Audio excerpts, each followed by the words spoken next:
Sudhish, Rahul, and Shivranjani Singh, welcome to CNN News 18. Thank you. Thank Pleasure to be here. Your film Side A, Side B will be dropping on 11th of February, this Friday, on the YouTube channel of T-Series. This is a beautiful indie which is loaded with some very hummable songs. And to begin with, Sudhish, how it all started, and do you have a special connection with Shillong? No, actually, I don't have a special connection with Shillong. I have to be honest. I wanted the longest train journey possible from one end of India to another, and the film had to be in English. So if you just do the math of these two things, the longest train journey and English speaking, then you'll ultimately end up with, like, if not Guwahati, you'll be like Shillong. So how to make the journey longer? They can't be from Guwahati, they have to be from Shillong, so that Shillong to Guwahati, then Guwahati to like Bombay, so that it feels like two different worlds. So that's how we ended up with Shillong, because it needed music. And the little bit of research I'd done also said that there are lots of musicians are from like Shillong. Shillong has cafes which are tributes to, like, timeless music and musicians. So it seemed like the logical place to set the story, even at the script level, like for two reasons. One, the longest train journey that we wanted to capture. Second was what we were talking about before we started the interview. Two cities that represented two different things: contentment and ambition. Or like an urban concrete jungle like Bombay being one extreme, and the polar opposite, where the mountains and the greens and the fresh air, and like it's a high. Like you go to the mountains and you just feel so alive for days together. I think that was one of our favorite parts of shooting in the mountains, that the oxygen is so clean. I remember the Khasi village breakfast that we had in one of the cleanest villages in Meghalaya. It was fun. It was fun. So Rahul and Shivranjani, how you came on board this film? So basically, I found out via a friend of my father's, who happens to be a mutual friend of Sudhish, that there's this film coming up, and this journalist turned filmmaker who's looking for musicians to perform a film in which they sing live and they perform live. So that was quite intriguing. Initially, I didn't think of going the whole acting way and everything, but then I met him and it was crazy. His whole vibe was crazy, and the whole idea was crazy. So I wanted to be a part of it. And I auditioned and I got selected. Whee! Sorry? You're of course a trained playback singer. Yes, I'm a trained singer. I'm a playback singer, and like I do this. This is my profession. And but acting, and wo bhi not normal wala acting. This is like, he was like live train, like live music on the train. Cuts nahi rahega, ye nahi rahega. No, that big taan thopla that we're so used to in the Bollywood scene, because I am from Bombay, and out here we know how sets, how they work, and this was like absolutely, it was intriguing, eccentric, crazy, all of it at the same time. So yeah. For me, it was a very interesting journey. So in 2013, I had done a movie with Ayushmann Khurrana with Yash Raj Productions, and Ayushmann's manager Rani, she became a good friend, because I was that kid in set. I was like the young kid, that everybody wanted to be friends with.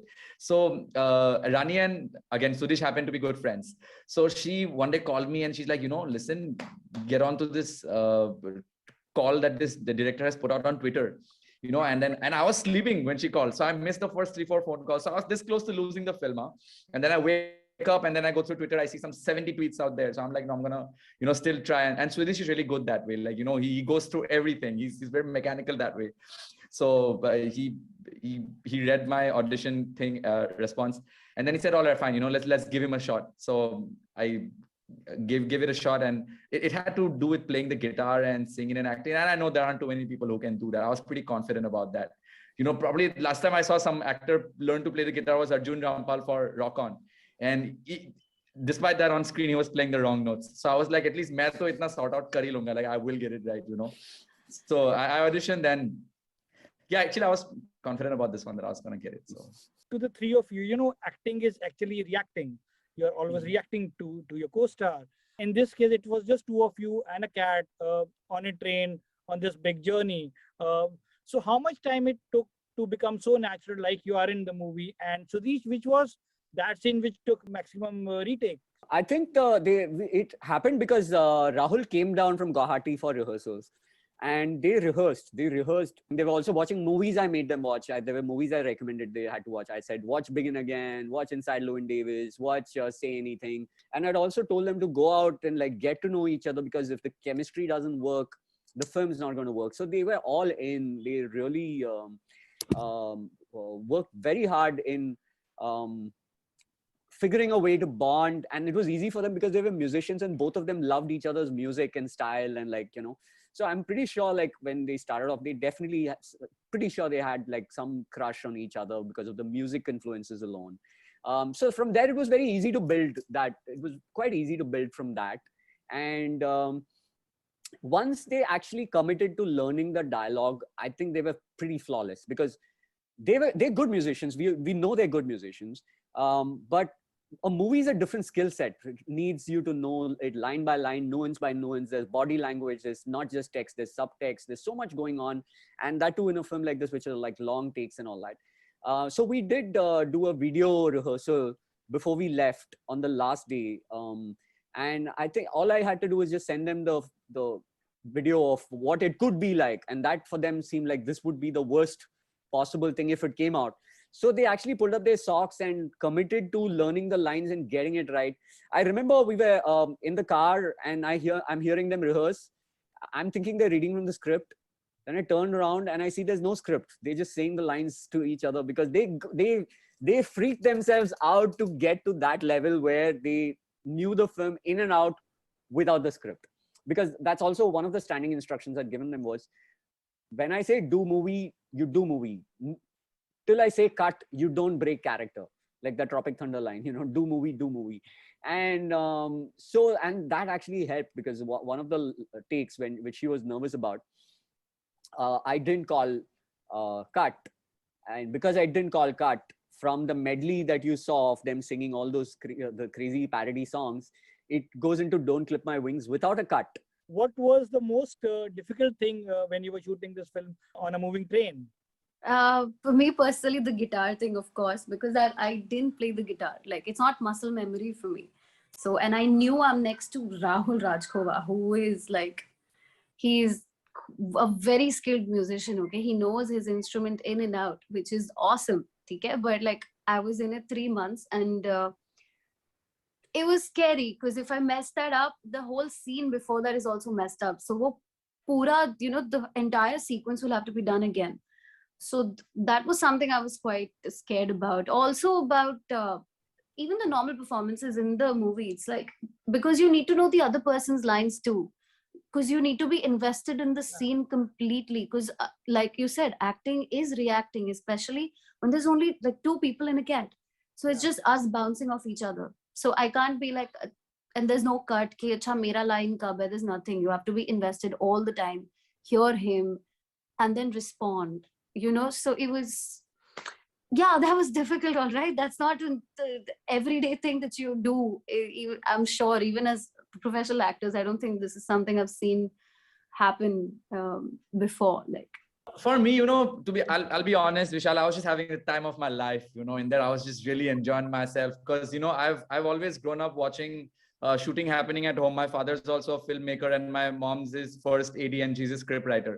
So like, there were days when I'd wake up in my PJs and my t-shirt, you know, a toothbrush in my hand, and I'm seeing like there's some 30 people in my house shooting a film, you know.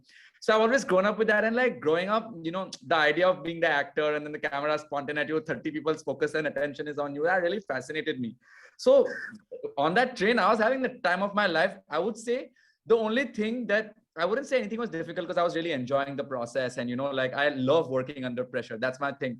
But I was just sad that it was all going to end, you know, and that was the only thing that kept like playing at the back of my mind, that it's gonna end, you know, some of this, and like, maybe we can do this again, but like, you know, we'll never get to feel the same vibe and the same energy again. Such a beautiful thing has to come to an end. Because Vishal, the thing is, we prepared for this for like a long time, but the entire movie was done like in that 44-hour train journey. So it's just like that and it's done. Something you prepare for so long. So I was emotional about that, and that kept coming at the back of my head. But then I kept telling myself, Rahul, keep focus. It's all right. It's all right. Just enjoy the process. And this, because of this movie, I have really learned to appreciate the present a lot more. I want to talk about the whole sexy mama interaction. So Sudhish, is there a backstory to the whole sexy mama sequence in the film? And I really love the song Sexy Mama.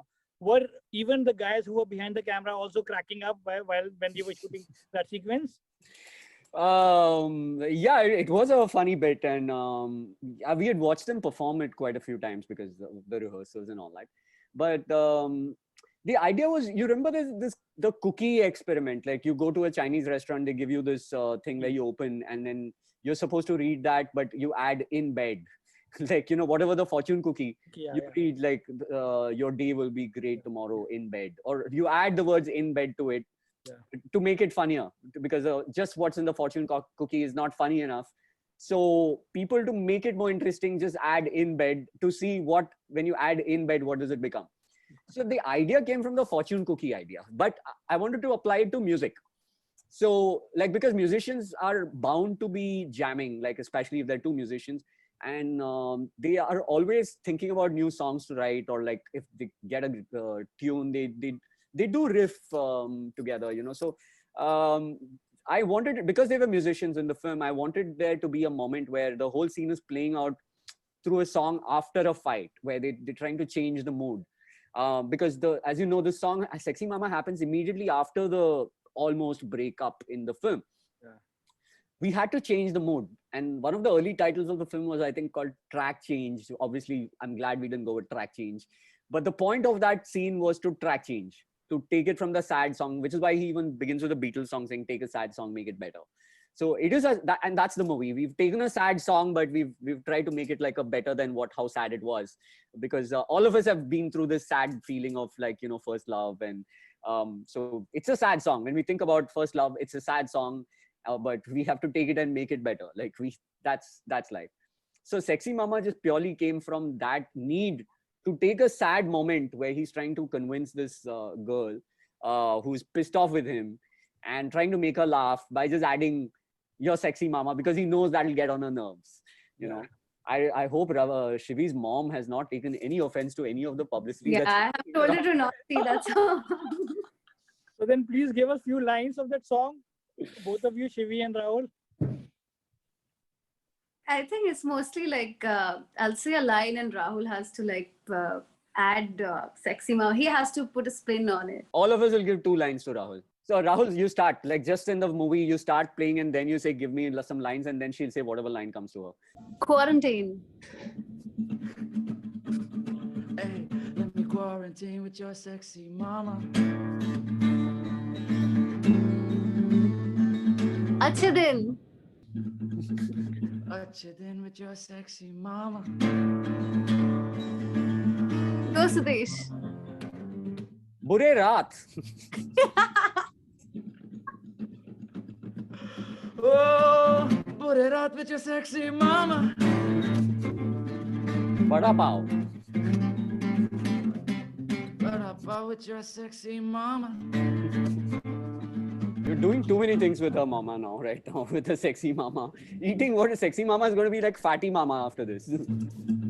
It's not just with mine. It's everybody's sexy mama right now. Everybody's feeding him line. Everybody go, better watch that movie. Or I'm gonna be watching it with your sexy mama. Yeah! Finally. The trailer clearly mentioned it might be their last time together. So to each of you, was it like reconnecting with your childhood, or that part of your life when you experienced your first big heartbreak, maybe with your college sweetheart or a girlfriend in school? Yeah, I'll be honest, Vishal, like, this movie, it really, really, grew on me. And with time, I understand the weight of this movie even better. At that point of time, I was far too young. Like, 6 years back, I was a very different Rahul Rajkhowa. Now, my first like high school sweetheart, she just got engaged 3 days back. And, like, looking at that, it hit me differently. And I was like, man, this is such a real feeling. This can really, really happen to you. And very similar to what the character. She's from Shillong, like the girl who got engaged. Will probably get married really soon. But yeah, like it just hit me differently, and that's when I realized that this movie is so relatable. It takes you back to a space, and if you are an emotional person, which I believe all of us are, Vishal, like we put on different masks, but deep down inside, we are all emotional people. So this movie will really help you connect with that emotional side of you, because everybody has been through what Side A Side B is trying to tell. Oh yeah, the idea came to me because an assistant, a former assistant of mine had taken a train trip from Chennai to Bombay with the cat, because you can't take a cat on a plane, so you have to take it on a train. So I asked him, man, did you think of breaking up on the train because she's moving and you're going to be stuck in Madras? So did you talk about it, the elephant in the room, during the train? He's saying, no, it's all chill. We're all set, man. We're not going to break up and all that. So 3 months later, I asked him, Kya hua? Like, did you write something? He said no. So then I decided to write it. And that's how it became. Like, Sudeep came over on the same day many years ago to my place. I told him I have this idea, and he just started playing the tunes just when I just told him, like, this is the scenario. So the first song is called Don't Go Anywhere. Like, so it's like Kahin Mat Jana. So like we kind of knew what the song names were, like Don't Clip My Wings, but the lyrics and all took a while. And then finally, I think what Rahul and Shivi brought to it made it their own, because they had to make it their own so that it's convincing enough. And Jojo captured it probably a little too clean that people don't believe that we shot it on a train. His sound recording is the bomb, like so much that we even put some of the live sessions on the album, like, because it works. It totally works. So the obvious question, how Luv Ranjan and T-Series came on board? I think Luv Ranjan came on board like shortly after, like we played at the New York Indian Film Festival, and then I had a screening in Bombay for just the press. But Sachin, the documentary had released that day, so none of the press showed up. So like that show pretty much turned out to be a flop, and the only person from the film industry business was Luv Ranjan and Akif Ali, his editor friend. Otherwise, it was just cast and crew. I think even Shivi was hospitalized. She couldn't make it during that trip. So that show was a flop, like a big flop. But the good thing was those 40 people who watched it put out some 60 tweets about the film. That's when we knew we had like a half decent film, because even if there were just a handful of people who came to watch, they felt so strongly enough about it to tweet about it. So Luv Ranjan was one of the people who watched the film, and he didn't commit to it immediately. He said, I need to process this because it's a lot. Like what I watched, I've never seen anything like this. So if you don't mind, let me gather my thoughts and like call you in 2 days.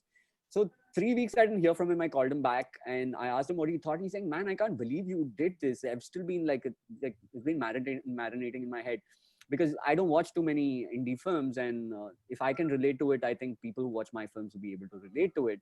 So why don't we do this together? I don't know this game of like how do you do indie and all that, but if we can do this together, then so that's how he said it. But ever since, he's just been there unconditionally for the film. He's tried to push it as much as he could over the years. And then with the pandemic, OTTs were not promoting independent content. They were playing star-based content. Yeah. So finally, Luv said that, forget it. If we're not getting a decent enough price for it, then we'll just put it up for free for like everyone to watch. We'll go for reach. If you're not making money, let's go for reach. And he called T-Series, who he has a very good equation with, and pitched it to them, and they were on board. So I think it's great that someone like T-Series is offering us their big platform for such a small film, because this reach is going to make a lot of difference. And hopefully this would probably create a, create a market for films which are not entirely dependent on OTT. But it all depends. Like, people need to watch it. People need to watch it without T-Series having to put in money to promote it, for which an organic sort of reach needs to happen, because, the online business is that you have to spend so much on promotion to get the eyeballs, invest in eyeballs to get eyeballs, So we are hoping that the word of mouth will spread and we get like organic views, because if we get organic views, that means tomorrow somebody else will be able to make a movie and put it out there and be able to monetize it. Because the only way we can monetize films is if there are organic views. So the films need to be good and the audience needs to watch them. So fingers crossed. The film really speaks about your passion. I've read you have also written the song along with the story, and the treatment, the PIP Some of the was songs, not like, easy yeah. easy film to shoot. All the best, and thank you so much for talking to me. Thank you so much, Vishal, for Thank you. watching Thank and you so talking much, to us. Vishal. Thank you. Thank you so much.